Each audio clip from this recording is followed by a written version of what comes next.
Hello, hello. Welcome to our Ask Me Anything, our AMA, here with myself and the blue shirt, who needs no introduction.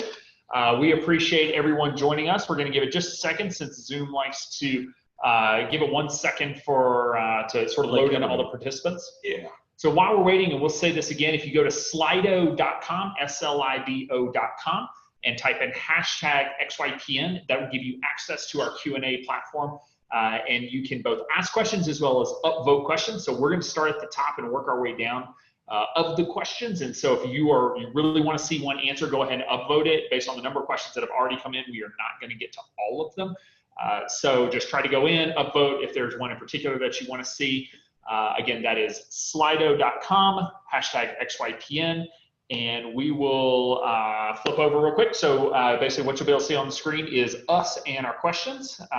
We do this, not that we would hide from questions, but we like to be sure that we're answering the questions that get upvoted. So, whatever rises to the top, we'll knock out. So we can start with the hardest question that we'll ever get.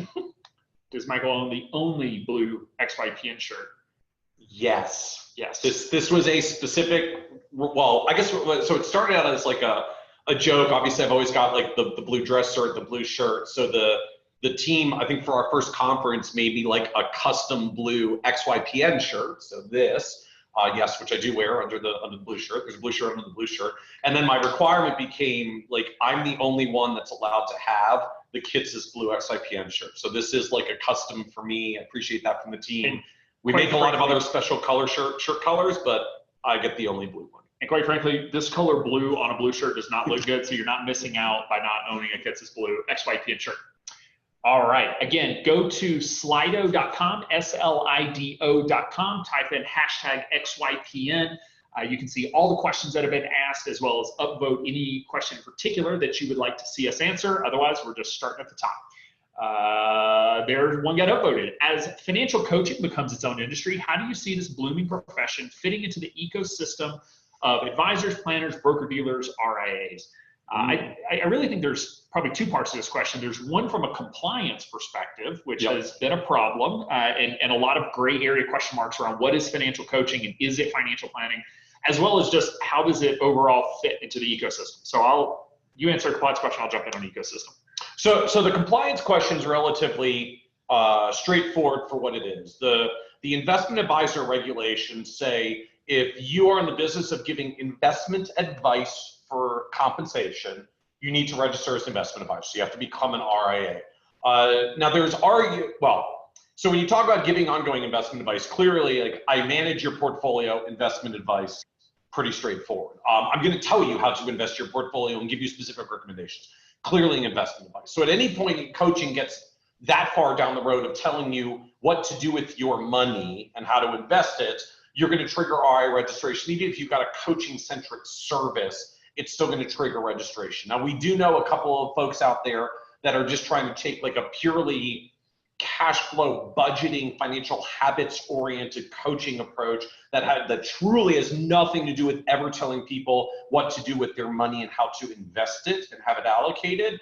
And that currently really does sit outside the realm of regulation. It's essentially not a financial advisor regulated activity. And so we see a few people that kind of do that as a way to get started in services before they eventually sort of move to the point of giving broader investment advice or broader financial plan that includes investment advice and then triggering an RIA and kind of growing up from there. And there's an ecosystem of folks out there that simply do financial coaching or sort of oriented around helping people establish and build or good financial habits or break bad financial habits. And they just hang out there. That's their business. I think it's a bona fide service unto itself. I agree. And I'll add to that with the regulators. Typically, government regulators are not looking for ways to avoid overseeing someone. Okay, they are looking for any reason to oversee a financial coach, which is why we still recommend, even if you don't plan on managing investments and you may accidentally ever trip over the securities related advice rule, go ahead and register. I know of a handful of firms that have been fined $10,000 because that was the fee for giving investment advice without being registered. The second piece is, how does it fit to the ecosystem? And in the end, I just see it as an extension of providing real financial planning for a different client base that hasn't had access to it before. So in the end, when you only charge AUM, you have to work with people that have, investable wealth. Obviously XYPN is proving you can run a profitable business by working with clients on a subscription basis that don't yet have assets necessarily. And I think financial coaching is the first stage of that, because in the end, financial coaching really focuses on developing the habits to build financial wealth, to be successful financially. And there's absolutely a world for cross-referring. If you love that coaching world, for advisors to refer to you and for you to refer clients up to other advisors. So, all right. Next up, if I'd like more in-depth knowledge on taxes, would you recommend a master's in taxation, enrolled agent, CPA, or many of the courses offered by EdSlot or others? Where do you get knowledge on taxes? So where do you get knowledge on taxes? Aside from, we publish a bunch of nerdy things on Nerd's Eye View about taxes. So a few of these, as many of you know, like I went through the process of master's in taxation. No doubt to me, like I found this very valuable. I'm very happy that I did it.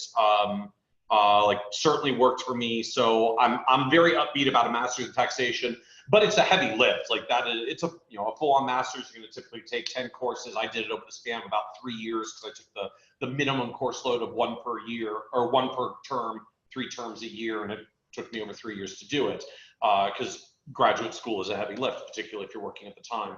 I think enrolled agent is not a bad path to go as well. It is very, I'll call it tax compliance oriented, meaning help people comply with the actual tax law and rules, like the forms to file, how you fill them out, how you report all the various types of income and expenses that apply to a tax return. So it's not a planning oriented educational program, but you will get pretty deep in how all things taxation work, from individuals to businesses, and even some learning on corporations, which will help if you ever get in front of small business owners.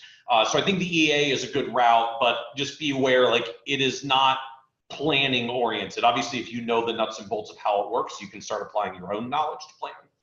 CPA license, I think, frankly, is harder. Harder from a practical perspective. This varies a little bit depending on state laws and what state you're in. CPA licensure is regulated at the state level. The challenge here is many states either require you to take a whole bunch of audit classes as a part of your educational requirement to get a CPA license, which means not just going back to grad school for tax, but going back to grad school for audit, which if you're going to be a financial advisor, you will never, ever, ever, ever use. And so I find from the education perspective, if you didn't go the accounting degree route in the first place, it's sometimes hard to go back to it now because it's just a lot of classes that aren't relevant. The master's in taxation to me essentially captures the classes that are relevant and not the ones that are not. The other challenge for a CPA license, and again, this varies by state, so you have to check your state, but some states actually you cannot get a CPA license without audit experience, which means basically going back to a big firm like Deloitte & Touche and taking an entry-level audit job for 2 years, which you won't necessarily want to do. That's actually one of the reasons I don't have a CPA license. Our firm's based in Maryland. I was based in Maryland for years. Maryland requirement, 2 years of audit experience. I'm not quitting my job to go back to be an entry-level auditor. So I don't have my audit license. I don't have my CPA license, even though I've got the educational requirement filled. So obviously there's a lot of consumer recognition around the CPA license. I don't think it's a bad thing to have on your business card at all, but the roots of accounting is literally accounting, not tax stuff. It's accounting, including the audit that goes with it. And there's a lot of education or experience requirements around audit, depending on what state you're in, that just don't apply if you're an advisor. And so I tend to lean towards EAs or masters in tax if you didn't happen to grow your career from the accounting pathway in the first place. I think the final piece is, what tax knowledge do you really want? And in the end, I've seen some questions come in. We'll get to this in a bit. Michael and I are big fans of having a niche market. If you specialize in working with a lot of clients that have stock options and RSUs and ISOs and the tax consequences there, quite honestly, just deep diving into the information that's out there on that particular situation is going to be a much better education than getting your EA. You're not going to learn how to deal with ISOs and RSUs in a planning environment. So really think about why is it that you're looking to do that, and then sort of find the right options for you. So just as a reminder for our newer participants, if you go to slido.com, SLIDO.com, you can type in hashtag XYPN, and that's going to let you see all the questions that have been answered and upvote. I'm seeing some of the new. And you can add new questions too. Absolutely. You can add new ones and upvote these. Yeah, and I'm seeing some of the questions come in. It looks like there's a little bit of redundancy, which is totally fine. Some similar questions. So upvote one of them, so it flows to the top, so we get that one answered instead of having 4 of the same question not getting any upvotes. So upvote, we'll answer starting from the top. So next question. I've interviewed with firms that I don't always believe to be ethical, but feel I need industry experience before starting my own practice with XYPN. Thoughts on this? I will say one of the biggest correlators and one of the biggest predictors of success is having industry experience. Starting your own firm from scratch with no experience is an extremely hard path. Now, there are arguments to be made on, any experience is good experience versus, would I rather spend 3 years at an Edward Jones getting really bad unethical experience versus just starting my own firm? I don't think I would go that far personally. So I think you need to evaluate where are they on the ethical and let's not say ethical. Let's say how much planning are they really doing? If it's pure sales, you wouldn't say it's a bad thing, but in the end, like learning how to sell is also going to be indicative of whether or not you're successful as a firm owner, and just learning how to hear no and just get comfortable with it and be told no over and over by clients that aren't interested in working with you is not a bad thing to experience. And so in the end, if you are doing something that you believe to be unethical, then you need to find a different role. You cannot work in an environment where you truly feel you are unethical, but you can sell products and do so ethically. But that's up to you to figure out how to do that and not get pushed into sales, quotas and practices and, trying to get that Bahamas beach vacation. So I would say get experience. Do not start your firm from scratch with zero experience. It is too tough of a road. Yep. But so if you can get experience doing something planning related, the more planning, the better, the more sales, the better. I'm a fan of that, but don't do something that you feel is unethical. Yeah, the one piece I'd add to this is as well. First, I certainly echo Alan's comment. Like, the experience matters. Just there's so much stuff to deal with when you're launching your firm. Trying to even figure out how the industry works and how to do planning on top of how to be a business owner and get your own clients and all the rest. Just it's too much. People don't handle it well. And frankly, we have really clear data on this internally at XY Planning Network because we have had members who didn't take our advice and joined, and the failure rate is drastically higher. Like, we've long since validated this with real data.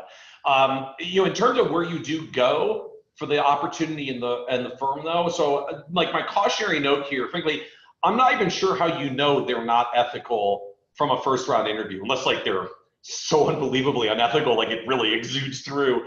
Some people probably just view sales in the process. As unethical. Well, and that's part of my point. Like, sales jobs are not unethical. Frankly, commission-based jobs are not purely unethical. A lot of people are tempted by the conflicts of commissions and ultimately compromise themselves, which is why we're ultimately fans of fee-only approaches. It's not because everybody who does commissions is bad. It's because if I got to refer my grandmother to someone, I don't know how to tell my grandmother which is the good commission people, which is the bad commission people, because it's really, really hard to tell. Removing the conflicts of interest works better. That's why we see a lot of fiduciary regulation. But it doesn't mean that the only possible job where you will ever learn something useful is a fee-only firm out of the gate, even if that's what you want to build and run in the long run. I think the most important piece is what Alan said. It's finding a firm that at least does and cares about financial planning, so you can get some real exposure to financial planning experience. And so even if you just Google interview questions to ask Kitces, you're putting Kitces at the end, not because you're going to ask me, because that's how you're going to index for my site. We have an article up on the site about the kinds of questions that you should ask to find a reasonable place to work for. And frankly, what are do you get any commissions is not on the list. It's about, do you really do planning? Can you show me a sample plan? Is a bulk of your revenue recurring, which is what leads firms to invest more into their planning? So you don't want a purely commission-based firm, because frankly, they're not going to have any resources to do planning. They're just going to want you to sell. But there are plenty of firms that at least have a mixture of compensation that will be fine experience, even if your long-term goal is, I want to learn how to run a fee-only firm in the end. So now I graduated in 2009. So my favorite interview question was, what did you do with the market drop? Because I had a couple firms say, like, we went to gold, we went to cash. Like, nope, not going there. So just another question out of your list. All right, if you just started an RIA, how will you get clients? I love this question because I get the question all the time around how do you get clients, or what's the right fee structure? What's the best fee structure? And in the end, the answer is always the same. Who's your ideal client? Who's your niche market? Because I can't tell you how to go get clients if I don't know who you're targeting. If you are targeting young professionals, I just assume walk up and down the street and ask everyone, if they're interested in hiring a financial planner. Because in the end, and actually the second question, I'm gonna answer both of these at the same time. And that's, if you were to start a firm from scratch, how would you design the fee structure? How would you get clients? It all comes down to who's your ideal client. So I'm gonna first work through really clearly who's my ideal client? So just for example, Michael and I have decided we're going to launch an RIA specializing in working with RIA firm owners. That's our niche. We're going to work with RIA firm owners. Every planner should have a planner. Absolutely. So we're going to go planningforplanners.com. If that hasn't been purchased, it just did. And how am I going to get clients? Well, I'm going to publish things on Michael's blog. I'm going to get on social media. I'm going to interact with advisors. I'm going to try to get Bob Barris to write an article about planners for planners and how awesome it is that someone's launched a firm targeting these advisors. I'm going to go to industry conferences. I'm going to try to get speaking engagements talking about why planners should be planners. And you know what? I'm not going to go to consumer-focused conferences. I'm going to go to advisor-focused conferences. I'm going to target the ones that I'm going to. I'm going to go buy a few exhibit hall booths. That's how I'm going to get clients, is I'm ultimately going to go where my target market is. And what's the fee structure? Well, most advisors probably aren't going to pay me an AUM fee to manage their investments. So I'm not going to do AUM. I'm probably going to do flat fee, possibly based on, do you own your own firm? Are you an employee in the firm? And maybe I'm even going to roll out a financial wellness program that firm owners can purchase to get all of their employees access to real financial planning through our employment wellness, which is going to be a subscription-based service offering. That would be the worst fee structure. If I was working with many other, if I'm working with millionaire baby boomers, that's a terrible fee structure. And so in the end, I just use that as an example to take it back to how would I do it? You tell me your target market, and then I'll help you try to figure out what's the right fee structure, what's the right service model, what's the right, marketing messaging, and where am I going to go? Where am I going to spend my money? Because in the end, it all comes down to who are you serving. Yeah, and I'd echo that. Like, how are you going to market to clients when you start is the wrong question to ask. What clients are you going to go after when you start is the right question to ask. And once you figure out who you're going after, how you're going to market to them suddenly becomes really clear. So, not that I'm trying to plug the blog here, but we have another piece around this on just niche marketing plans. So, Alan gave an example of Planner for Planners. I don't know if anybody actually wants to do that. I actually do think it's an awesome niche. But if you just want people hey, okay, we're going to go after architects. Okay, we pick, that's our target. In fact, our target clientele isn't even architects. It's young architects making partner in an architectural firm. A bunch of unique needs, making partnership, high income, upwardly mobile, great clientele to work with. Where am I going to go after them? Okay, well, I'm going to join whatever the architectural associations are. I don't know what they are, but I'm sure if you search, there's one or two. I'm going to find whatever the architect magazines or trade publications are, and I'm going to start writing articles for them about how to do succession planning in an architecture firm. Then I'm going to try to get on a conference for architects about how you do the financial planning to make partner at a firm and afford the buy-in. And you just keep going down that road. Once you pick a thing, a target clientele, a group to go after, and it doesn't even have to be profession-based, those just often work well because they tend to have their own associations, their own publications, their own groupings, which makes it really easy to find who you're going after. But the starting point is, who are you going after? Because once you know who you're going after, how you're going to reach them suddenly becomes really, really clear. I'm going after architects. Well, no, join the Architects Association. It's not rocket science. The trouble most of us have is we want to cast the net super wide. Hey, I don't want to exclude anyone. I want to be able to work with anybody I meet on the street. The problem is no one you meet on the street is going to work with you. It doesn't matter making the net that wide. You're not realistically going to get any of them. The more targeted you get, the more opportunity you end up getting, and the easier it is to figure out how you're going to go after them from day one, because you know exactly where you're looking when you know who you're looking for. So just as a reminder, go to slido.com, type in #XYPN. You can ask additional questions. You can upvote questions so that we know what questions you want to hear us answer. So again, we're just going from the top down. How long before launching do you recommend becoming a member? Pretty easy answer, 3 to 4 months. You can reach out to our sales team depending on the state that you're in. Some states do have longer registration periods, so we may encourage you to join a little bit sooner depending on the state. Nevada, Washington, Illinois are 3 states that they take a little longer, but our sales team has access to our data on how long the registrations are taking. So if you're looking at ultimately launching the firm, but generally we see 3 months, 90 days is enough time to really get all the registration filings done and really get started on the business plan, getting things ready to go. Yep. Are you seeing the subscription-based service starting to appear in existing RIA firms? If so, is it in addition to or a complement to AUM?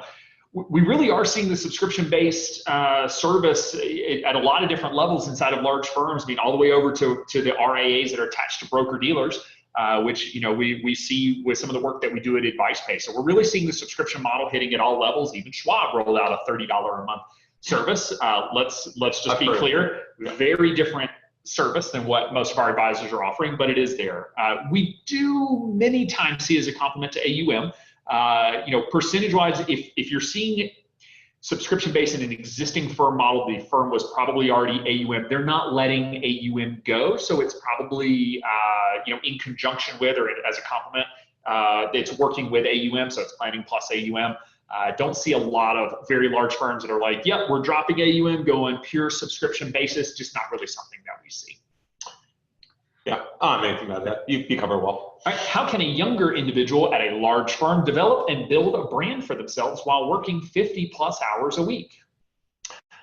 So I'd answer this a couple of different ways. I think there's a few options. One is you start doing something on the side to build your own brand. Obviously, if it's an outside business activity, you're going to have to get permission from the firm to go through compliance. But I've seen people that start this as simply as like, hey, I want to write about some personal finance things on a blog of my own. Like, will the firm give me permission to just launch my own blog? Like, hey, worst case scenario, I'll accidentally bring in a client. Would you guys be okay with that? Usually firms are. They may want to review your material for compliance purposes, but like, how do you start building a brand for yourself? Just start building a brand for yourself. Go do a thing that plants your seed of a brand and get going. Now, some firms will be supportive of that. Some firms may look kind of skeptical, but say, okay. And I recognize some firms may say like, nope, we want all your time here, we want all your focus here. Like, that ain't gonna work for us. So if that doesn't work for you, option two that I would give you is start building your own mini expertise or specialization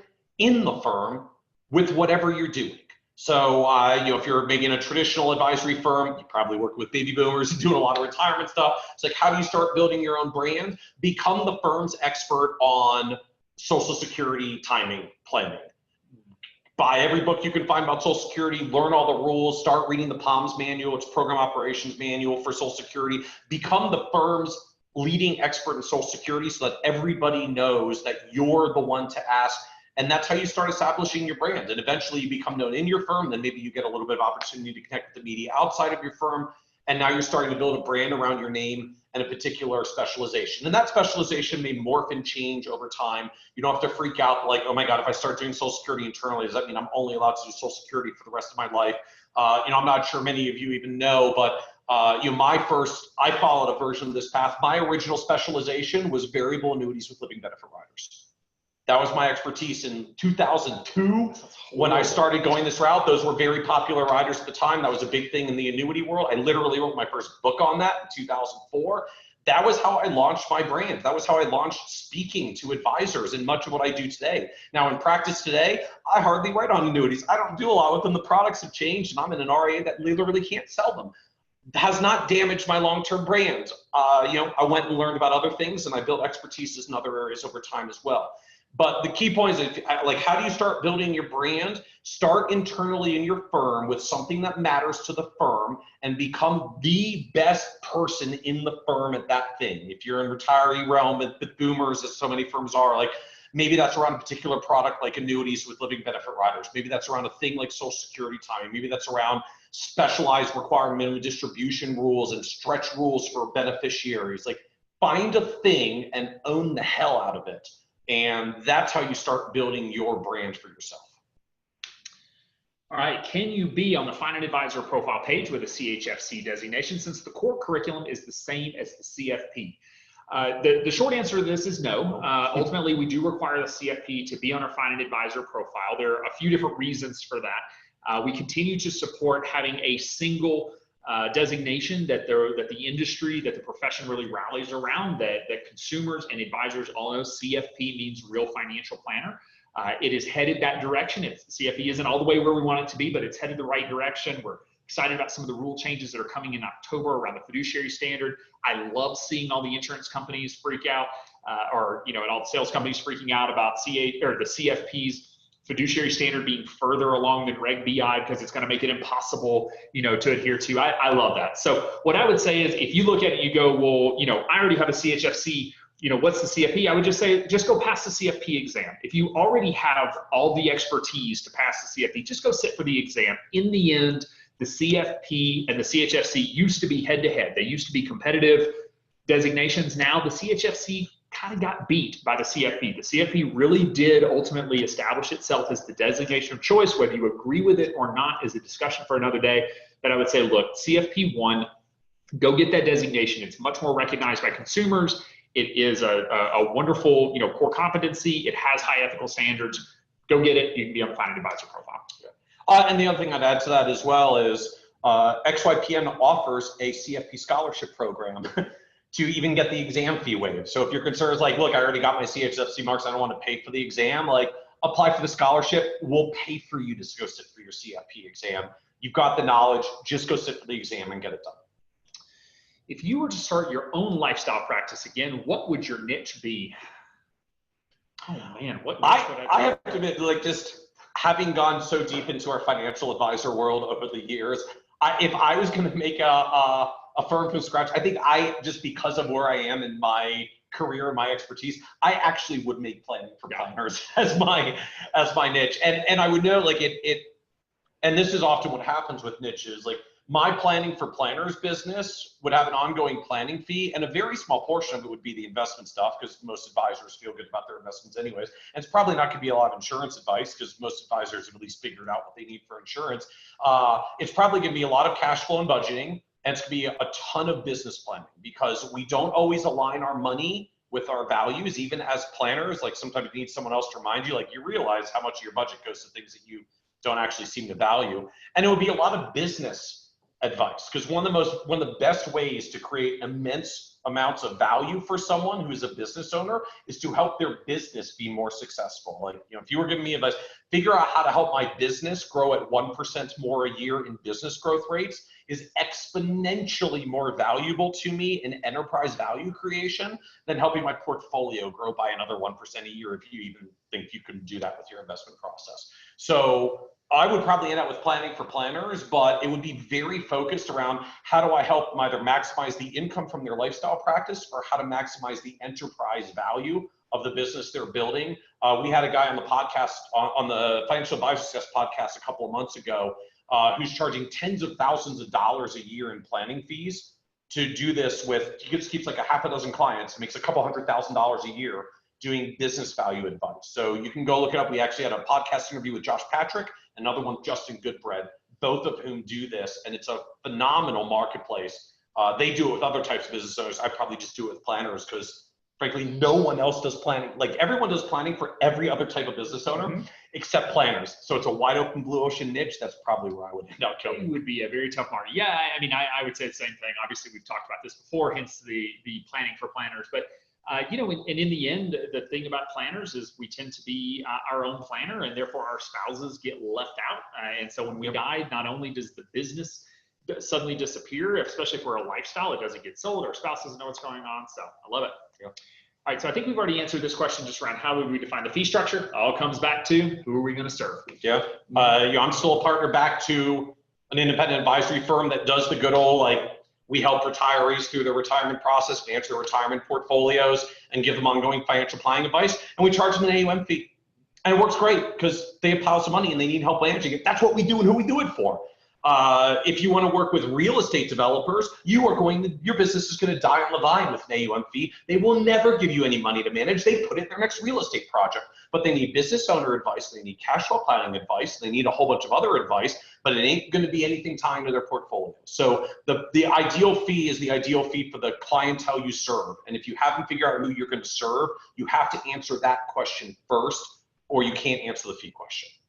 This is a reminder, slido.com, #XYPN. You can ask new questions or upvote existing questions to be able to get it answered. So I love this next question.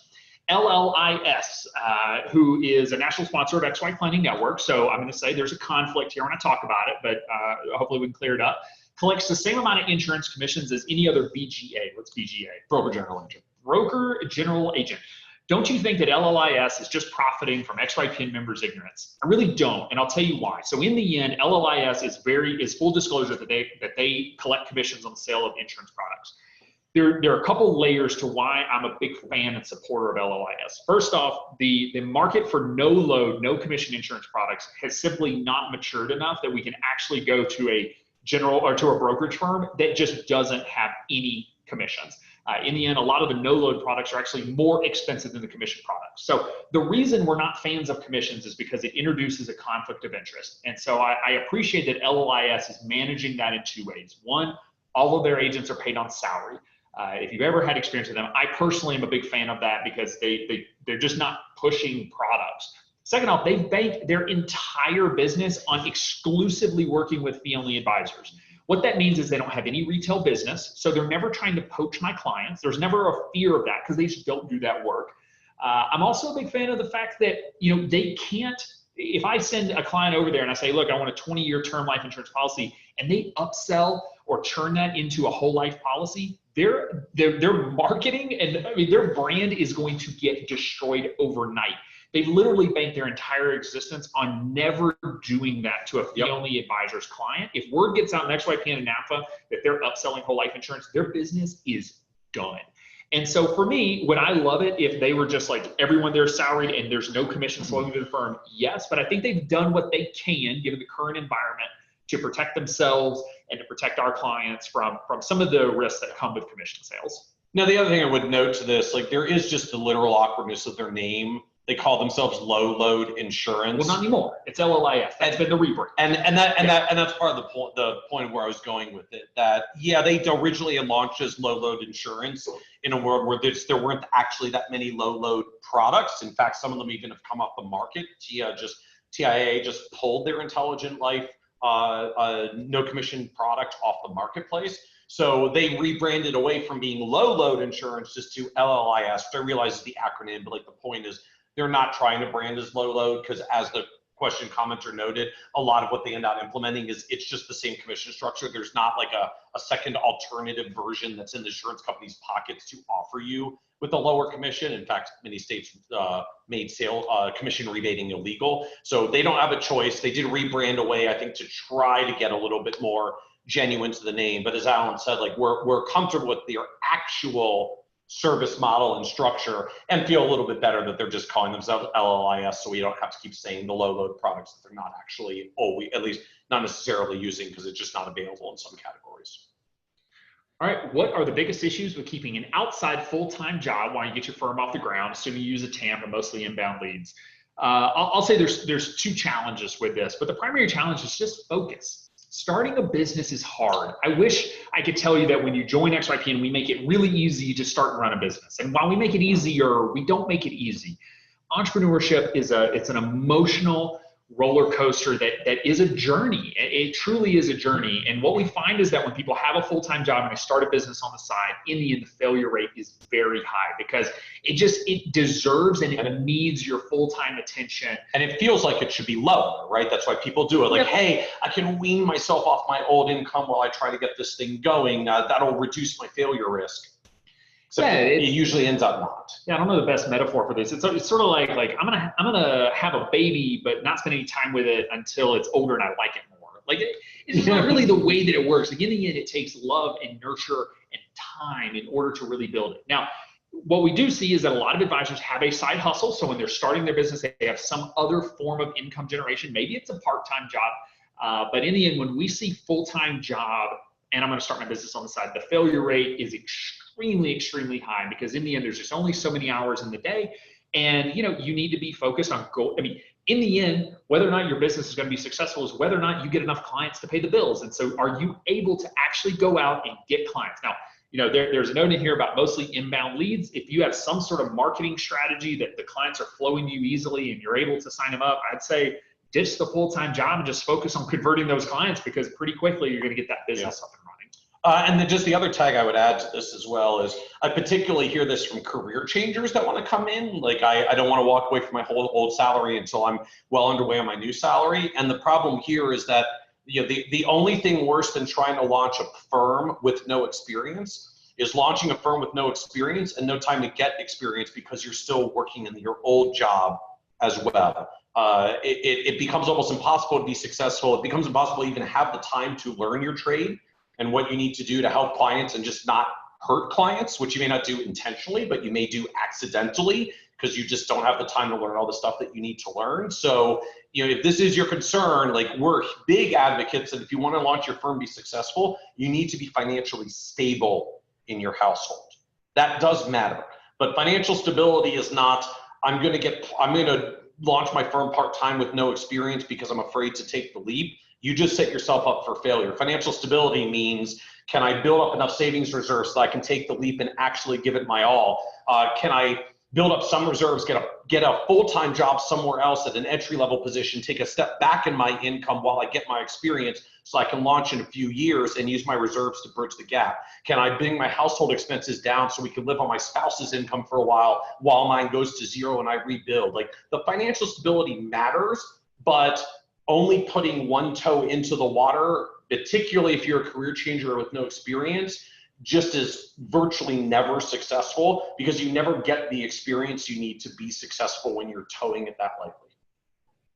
Why just Gen X or Gen Y/millennials? Why not baby boomers? It's funny, when we launched XY Planning Network, I got a call from Carl Richards, and his first question was, love the subscription model. Why can't I do this for baby boomers? And I was like, well, you can. Like, you absolutely can. The model works, and many of our advisors do work with baby boomers. There was a question that I saw come in as a new, and it hasn't rolled up yet from an upvote question like, well, I'm not exclusively or only focused on Gen X, Gen Y. Should I join XYPN? The answer is yes. I mean, in the end, the model that we promote, being a fee-for-service focused model, and whether it be monthly subscription or other, but being fee-for-service focused allows you to work with clients that don't have assets to access a traditional AUM model. That was what we set out to do, was bring real financial planning to the next generation. And that next generation, maybe some baby boomers, and that's okay. So there's nothing wrong with serving baby boomers. We don't believe they are bad people and don't deserve financial planning. We just saw that there was this massive open market from a Gen X, Gen Y perspective. But the model works with older Gen Xers, younger baby boomers, anyone that doesn't have assets. But like, why didn't we launch a business trying to serve everyone? Because you usually don't have a successful business serving everyone. Like, how did you find out about XYPN? How do we create a distinctive brand? Because we have a particular focus of who we serve and who we go after, and we spend all of our time trying to be really, really good at that. And like, that's part of the point. I don't think this business would have been nearly as successful if we were XYBB and everyone under the sun planning network, because then you're basically just any other platform, association, whatever it is. Like, there's nothing distinctive, and you can't even make something distinctive, because you can't make something distinctive when you serve everybody. It's the essence of not being differentiated. And so, why just Gen X and Gen Y? Because it allowed us to be focused, create distinction, become differentiated, and build a successful business. Next up, sales experience. Is it necessary to become a planner? How do I overcome a lack of sales experience on my resume? I'd say a little bit, the answer is probably yes, you need sales experience. Depending on your long-term goals, most advisors at some level of success do end up being responsible for business development. You've got to be able to bring in clients. Now, sales experience does not necessarily mean that you go knock on doors and try to convince someone to become a client. But in the end, you need a business development strategy for yourself. So I would say you have a couple of options here, depending on the situation that you're in. If you just need sales experience on your resume, go to a sales training course. Okay, there are lots of legitimate, awesome sales training courses that you can go to, whether that be Sandler, go find a Sandler course to go through, go to Nancy Blakey's Sales Pro Insider course, go through a sales training that you can say, went through this certification, I attended sales training, I now understand the process of sales. The second piece is start to develop sort of your business development strategy. And that is, you can't wait 10 years, work your way up as a planner, and suddenly, the firm says, okay, now you're responsible for business development, or you go launch your own firm and you're responsible for business development. And then you're like, okay, I guess I need to go find my business development strategy. Okay. Start thinking about that today. It's a long play. And so just come up with what is ultimately what is going to be that niche? What's going to be the focus that you have? And start developing the relationships now. Start getting comfortable talking about financial planning and talking about the value that we provide, the services that we provide. And, when I first started my firm, I was not comfortable saying, in the end, I help my clients live their great life and use their money as a tool to support that great life. And you come work with me, we're trying to achieve, basically happiness.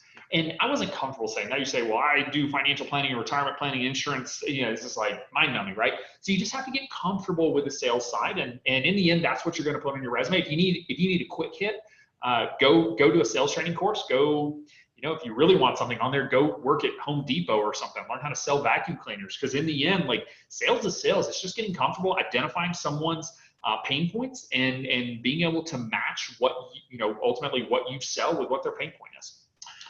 The one other thing I would add to this as well, because we may have actually, I'm realizing Alan was answering this, we may have interpreted this question, I don't know, a little bit narrower than intended. So like, do you need sales experience to be a financial planner and have a career as an advisor? No.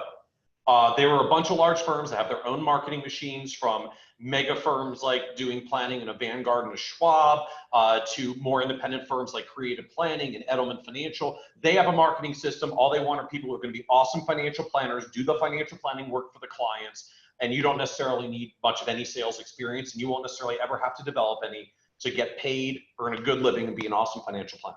But your income will be limited. Being able to develop business does tend to grow your income higher. It's often the path to partnership for firms that allow partnership. And if you ever want to launch your own firm, say joining a place like XYPN Network, if we can help you, if you're going to run your own firm, the money only comes in if you go get it. And I don't mean like collecting assets, but like the money to getting paid for financial advice only comes in if you can sell the value of what you do and convince someone to pay you for it. And even in a world with zero products, you are still selling when you launch your own firm. You're selling yourself and the value of your advice in exchange for a fee, but you are still selling. So do you need sales experience or sales training to be a successful planner? No, although some parts of just learning to persuade clients is actually helpful, even just to get them to take your advice. But if you're going to launch your own advisory business, or you've got, I'll say, kind of higher career aspirations, sales experience either becomes the path, often to higher levels of income, and is absolutely essential if you're going to ever launch your own firm. All right, Jim, thank you for the offer for coffee or dinner. Next time we're in Dallas-Fort Worth, we'll try to hit you up. So my favorite thing about Jim's comments, next time you guys are in DFW, I'll take you coffee for dinner, is this got upvoted. So apparently there's like a Dallas contingent that we're going to have to all hang out together with Jim when we're in town. So Jim, I guess we'll try to let you know, or at least on my end, you can look at kitces.com/schedule. I post my schedule of where I'm going to be out for conferences. I don't always have downtime in cities that I travel to, but like, watch my schedule, get in touch if I'm coming to Dallas. I don't think I have anything on the calendar right now, but schedule's out there. Hit us up on Twitter. Yeah, Twitter's the best way. How do you see fee compression playing out on the advisor side, similar to what's happening on the asset management, trading, and technology side? We get this question all the time on fee compression, fee compression, fee compression. In the end, it's just not happening. We're not seeing fee compression across the industry. I think there are a couple reasons for that. Michael can talk about this for hours on end. And I think in the end, it comes down to supply and demand. There's just only so many advisors. And so there's not a lot of pricing compression because there's just not enough advisors actually providing financial planning. The client relationship is incredibly sticky. We don't see a lot of clients waking up one random morning saying like, oh, tired of AUM fees, headed to a flat fee planner. There may be something that ultimately triggers it, but if you're happy in your relationship with your advisor, whether it be, you're paying 1% or 1.2 or 0.8, it's sort of like, okay, like I'm happy with that relationship. I'm fine with what I'm paying. Those are the two things I'm seeing. And so, benchmarking surveys from across the industry, what we've seen is that the average fee has actually come down a little bit, but the median fee is actually up. What does that mean? Anyone that was charging 2 or 3% for really basic ETF model portfolios has gotten crushed in the marketplace. But overall, the actual median fee is coming up a little bit because in the end, what we do as financial planners is extremely valuable and people are willing to pay a fee for it. And if they have assets, they're willing to pay the 1%. We're just not seeing clients flee AUM. We don't believe AUM is a bad service model, a bad business model, that it is evil or anything else. All we say is like, look, in the end, 1% of $1 million is a good business model. 1% of nothing is a terrible business model. So if you want to work and actually make money, you have to work with clients. You have to have a service model that isn't asset-based if you're going to work with clients without assets. And there's a famous saying out there in broader industry than just financial services that when competition comes, whoever is closest to the clients or the customer wins. Anytime there's competition in a vertically integrated chain, whoever's closest to the customer or client tends to win because they're the ones with the interface relationship with the client, and they tend to squeeze everything up the line while preserving themselves because they're the client, they're the one facing the client who drives the decision. And that's played out in a lot of industries over the years. And I think you're seeing a version of it right now, which is as the advisor who sits across from the client, like what happens when I feel fee pressure? I don't cut my fees. I cut everybody else up the line above me. So like I get rid of the mutual fund and I buy an ETF instead. And then I take a high price technology thing and I buy a low price technology thing. And I think that's what you're seeing playing out across the industry right now is, why the shift to ETFs over funds and to different types of platforms. It's advisors squeezing out all the costs up the line, so that they can do what they do and maintain their profits and what they're doing. And so when we look at the data, we literally see virtually no fee compression happening in the marketplace. Just if you watch like 6 years of benchmarking studies since the robos came out, fee compression isn't playing out.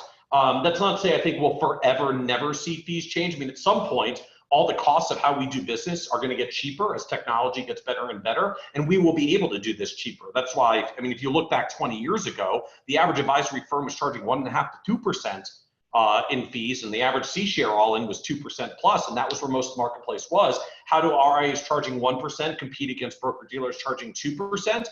Because they already squeeze a bunch of costs out, and were able to charge less. Not that the lower fees killed their profit margins, they just had lower costs to deliver, so that they were able to do that as well. And so, I think I call this the fee deflation phenomenon, which is the fees may deflate a little as our cost of doing business come down as technology makes us better. And I do think you'll see fee deflation over 10 and 20 years, but we're just not seeing the fee compression at the advisor level. And I don't think it's just like we're sacred and lucky while everybody else is getting slammed. It's when you're the closest to the customer and you have the relationship, you tend to squeeze people up the line. That's how it always plays out in business, and it's happening here in the exact same way. Love this next question. Beyond Your Hammock, an XYPN member does not pay the full $422 a month membership fee, which is true. Why are your fees so high and increased twice in the last 2 years? So there's really 3 questions here that I'll address. One, Eric Roberge, founder of Beyond Your Hammock, was one of our founding members. And so part of basically our offer when we first launched was that it was our original fee was $397 a month. And so we brought in our founding member class at $297 a month. So my suspicion is that Eric is paying us $322 versus the $422. And quite honestly, that was a thank you to the 31 founding members who showed up and were really and took a blind leap when we didn't actually do anything yet. Yeah. Like we said we were gonna do a thing, and I'd like to think we followed through and did it, but like they literally paid us before there were any employees or anyone to do anything. We took that money and hired Maddie so that we could do things for people and deliver on the promise that we made. So, we offered a discount for that first group of members that came on board because frankly, we weren't even sure if we were gonna be delivering the value yet. We still had to build it. And as a thank you for them for coming on board. And we've continued that, it's those founding members out of our total membership is like 1/3 of 1% at this point. And so we've maintained that as a thank you for them taking a risk and being early adopters. I'll skip to the third piece, which is why has the price increased twice in 2 years? And so the answer to that is we didn't raise prices for our first 4 years of business, and then we ended up raising prices in years 4 and years 5, which is something that we recommend to advisors. In the end, we run our business very similarly to what we recommend our advisors do, which is that we do a flat fee model that ultimately we get paid a monthly fee for the services that we provide. But over time, those fees are going to have to lift in order for us to stay in business because, our team members want salary raises, right? Our costs go up. As much as I wish that all of our internal costs go down over time, in the end, they go up with cost of living. And so the last 2 years, we've raised our fees along with cost of living. Our original pricing. It's basically 3% a yep. year. It's actually slightly less than 3% a year. Yeah, our original pricing was $397 a month. We're now, I believe it's actually $421. So it's gone up about $24. So then it comes down to why are your fees so high? And in the end, we believe that for the value of the services that we're providing, that $421 a month is an appropriate fee for the value that we're providing.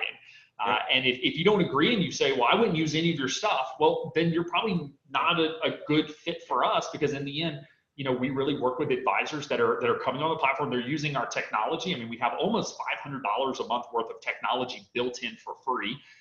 They're using our compliance service, which is worth several $100s a month. They're using our coaching services and our advisor success team. They're, getting a community of advisors and access to other advisors that are going down this journey by themselves.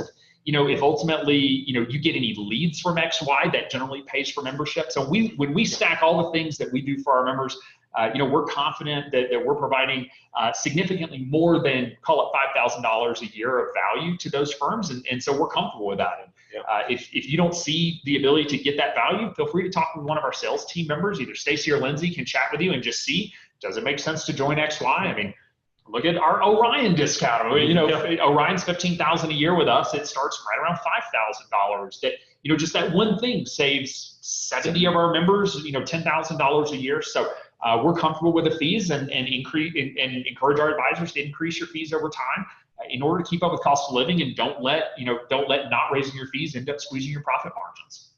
Yeah, and the other thing I'd add to this, I mean, I kind of giggle at this question a little. I don't mean that to be disrespectful to whoever asked the question, but welcome to the world of being fee only when everybody else is not. So we continue to hear this question from some people like, oh, my broker dealer doesn't charge me this like $5,000 fee that you guys charge. Like, why are your fees so high?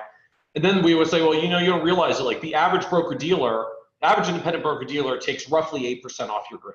So if you're doing $200,000 or $300,000 of revenue there, you're going to grow with us to do $200,000 or $300,000 a year of revenue. Typical broker dealer over there is already taking 8% of $300,000, which is $24,000 off your grid. On top of that, a lot of BDs will have technology fees. They often also mark up products and services that they use on the back end, so you'll pay more there than you would have as an independent. If you actually just look at the profit and loss statement of a broker dealer, most broker dealers run their businesses trying to make 8 and 8. 8% off the grid up front that they take from the advisor, and 8% that they make on the back ends that you usually don't see. It's technology markups, asset manager markups, distribution markups. They mark up the trading fees, they'll mark up the cash, just whatever they can do. Different BDs pull different levers. So the typical BD, and like you guys can go look at this. This is public data, at least from the few BDs that are publicly traded. You'll often see numbers like they make 16% of their advisor's revenue. So if you're making $300,000, that BD is probably making directly or indirectly $50,000+ off of you. We charge 5. Now they have a very opaque 50. We have a very transparent 5. Same thing, like the advisor goes out like, I'm trying to charge my client $2,000 a year, and they're saying it's too expensive because their broker gives it to them for free. And then you have to explain like, well, you pay this commission and you pay this slice, and the broker makes this money on the back end, and this is how it is. And actually the broker's charging you 5 indirectly, and I'm only charging you 2, and that's why my fees are a good deal. It's the same phenomenon here. And so like, I don't think it's valid for us just to say like, well, our fee is a good deal solely because everybody else charges a whole bunch more. That's not valid. As Alan described, like there's a lot that we do. That's why we've grown almost 1,000 advisors in 5 years, because a lot of people see the value with it. But just, I caution, like, don't mistake transparent fees for high fees. Again, welcome to the world of being fee only. And there was another question that came in that's addressed to this, it's connected to this, and that's just that we mentioned the strategy of locking fees for those first group of advisors. Would you recommend a strategy for startup firms? And I would just say, look, in the end, don't lock yourself into something that financially can't be sustained. We didn't plan on, we didn't promise like, oh, you will forever get $100 a month off. It was just at some point, as we were growing and we continued to grow, and we said, okay, we're going to, should we raise these fees? Like, it's such that extra $100 a month for those founding members is just not impactful to our P&L at this point. So we made the decision to not. I don't think any of them would have actually been mad at us if after a year or two we said, hey, thank you so much, we're going to bring you back up to the standard pricing. I think they would have understood. So I would just say, be careful to never promise something that financially you can't sustain and hold on to. But for us, it made sense. For your business, you just need to evaluate if it's going to work for you. And the 2 quick things I add to this. One, from a practical perspective, like no one, even when you're taking a leap and you're afraid about whether they're going to hire you or not, no one is going to make the decision to hire you or not today because you promised that in the decade of the 2040s, you will still be discounting their fee.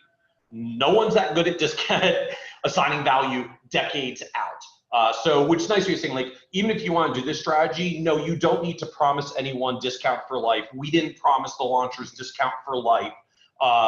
We decided to keep it for them because we outgrew the point where we grew to the point where we were able to do that. Promising people like the first year is discounted, the first 2 or 3 years is discounted for some starting group, I think is more than enough to reasonably incentivize people. By then, your value will lift up as your business grows and your experience improves. I think you can justify normalizing their fee. If you set the expectation, this is a limited time discount, you're not going to hear very many complaints when the time comes. You just say, look, I told you it was a temporary thing for 2 years. the 2 years has passed, we're going to normalize your fee to what everybody else is charging. And the only other thing I know from a practical perspective is the more growth you intend to put to your business, frankly, the less problematic this is, right? Like the fact that we've kept discounts for 30 members when we have 1,000 is just actually not that problematic for us. And it makes it easy for us to just say, hey, we want to continue to thank the founders to do that. If we were only ever going to grow to 50 members, you can't keep the discount for 30 of them. It's too damaging to the firm. So, you can make the decision, am I going to outgrow a discount for early people who sign up for my business? That's a business trade-off decision. All right, only enough time for probably just 1 or 2 more questions. So top question here, how many services do you recommend for a new RIA? Now, I assume these are services that you're offering your clients. Should I offer just ongoing? Should I offer ongoing investment management, hourly, project-based? In the end, you're going to get tired of hearing us say this, but in the end, it just comes down to who is your ideal client. Less is more. The simpler you can make it, the better. If you give someone 15 choices, they won't pick one. If you give them 1 or 2, that is usually enough. But in the end, who do you want to serve, and what's the right service model for that client? Alan, how many different service options, service tiers do we have for XYPN members having grown all the way to 1,000? We have 1 service model. In the end, and it's working just fine. It's a model, it's not. Now we have other pieces and other things you can use, like XYS and that sort of thing. But in the end, you don't less is more. You don't have to come in and offer 15 different services to try to cater. Usually when I see this, it's someone who's trying to cater to be all things to all people, and you just can't be. So identify that target market. Ask for that target market, what's the right services that you need? How am I going to price that service so that I'm able to run a business profitably, so that they're receiving value in a way that makes them want to pay that level of fee? And you can always add things later. The one quick thing I'll add to this is there is sort of another pricing approach out there that I do think is valid, and I do think is valid in our marketplace. In the pricing strategy world, it's often called the good, better, best pricing. So you have 3 tiers. A relatively basic entry-level item for a lower price point, sort of your core offering, the better offering that you price at full value, and then a best offering, like a premium offering that's very high priced. And the idea is the low one is lower priced and very limited service. The high one is very high priced and very premium.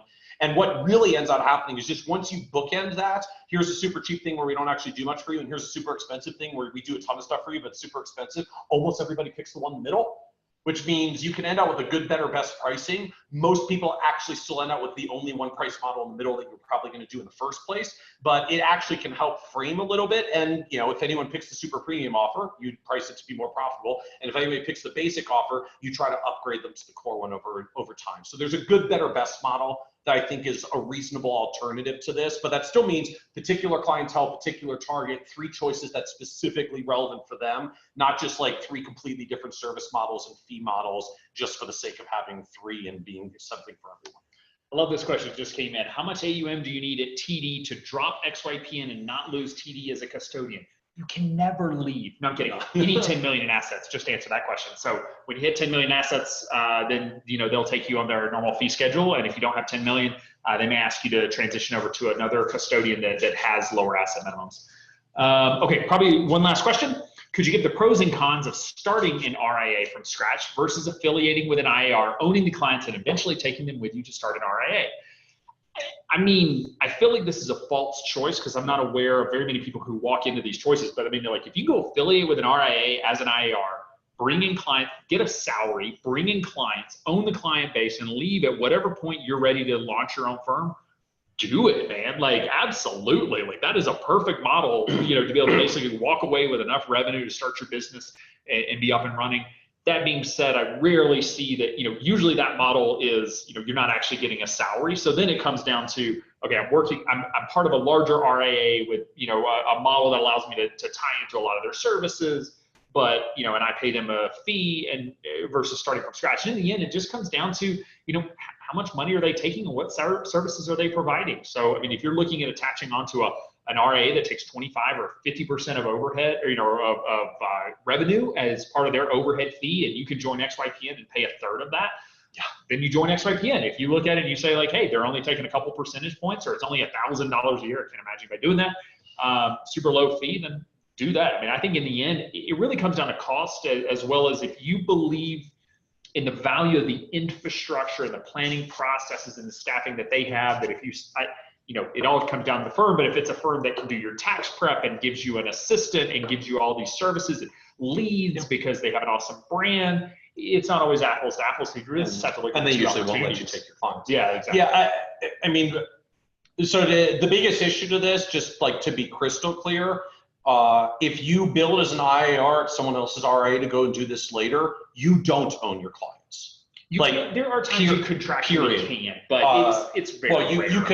You can, they can have a non-compete. You can decide not to sign a non-compete. You can set something that at least says they're not going to come after you to chase them, but like literally, legally, they're not your clients. They don't sign an agreement with you. They sign an agreement with the registered investment advisory firm. The reason you're an IAR is literally, it stands for investment advisor representative. You are repping their firm and their client. It's literally legally not yours. So some firms play very nicely in the sandbox, and like we all understand this is an independent relationship, and at some point you're going to go out on your own, and we're going to let you take the clients with you because you were developing them. But just like if you really actually care about owning your clients, have your own firm where you own your own clients. That's actually one of the big reasons why people create their own RIAs, as well as just the economics of it. Like, are they taking a scrape? Are they taking a percentage of your revenue? How much is it? A lot of firms, if you don't have any revenue, it's like, oh, awesome, they can have 20% of my nothing, and then you find out, well, actually they charge you a minimum fee if you have nothing, and it turns out XYPN is cheaper. We've had that conversation with many people. So, if you really get to control the clients and take them with you, and they're going to charge you less, like knock yourselves out if you've got that opportunity. But we don't see those very often in practice. Usually the firms want more, or they've got a minimum, or they got an upfront fee, because they can't give you stuff for free either. It doesn't work for anybody's business. Yeah, if you're paying 20% of nothing, that means you'll be paying 20% of 100,000, and it's unfortunate. So, well, that is all the time that we have today for Ask Me Anything. Thank you all so much for coming and joining us today, coming to hang out and hearing us riff on all the various questions. We appreciate you coming in and asking these questions. We'll try to, you'll be hearing from us for future AMAs. So thanks for coming to hang out. Hope you all have an awesome day. Thanks, everyone.